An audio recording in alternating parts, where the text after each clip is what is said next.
শরীরটা বেশি ভালো না, রান্না করতে ইচ্ছা করছে না, তো কি করা? এক তরকারি রান্না করলে কি সবার খাওয়া হবে? হবে। বেলে মাছের ঝোল পাতলা করে রান্না করলে বাচ্চারাও ভালো খাবে এবং বড়রাও ভালো খাবে। সবার এক তরকারিতেই খাওয়া শেষ।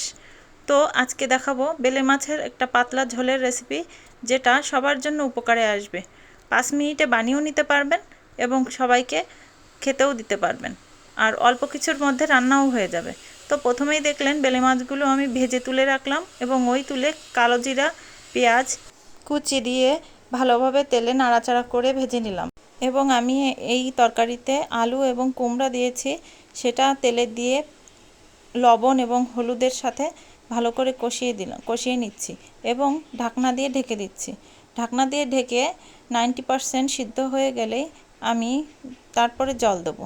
তো এতে কাঁচামরিচটা একটু পরে দিলাম, যাতে আমার বাচ্চারা খেতে পারে। কাঁচামরিচ আগে দিলে একটু ঝাল হয়ে যেতে পারে, এই কারণে পরে দিয়েছি। তারপরে জিরা গুঁড়া দিয়ে আমি কষিয়ে নিলাম।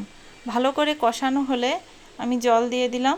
জল দেওয়া হয়ে গেলে তারপরে আমি ঢাকনা দিয়ে ভালো করে তরকারিটা সিদ্ধ হওয়া পর্যন্ত অপেক্ষা করব। যদি আমার এই রান্না পছন্দ হয়ে থাকে, অবশ্যই আমার চ্যানেলটিকে সাবস্ক্রাইব এবং লাইক করবেন। তো তরকারিটা সিদ্ধ হয়ে গেছে আমাদের। এরপরে মাছগুলো দিয়ে দিলাম। মাছগুলো একটু দেরিতে দেওয়ার কারণ, বেলে মাছ খুবই নরম মাছ, আগে দিলে সব মাছ ভেঙে যেত। এই কারণে আমার তরকারিটা প্রায় কমপ্লিট।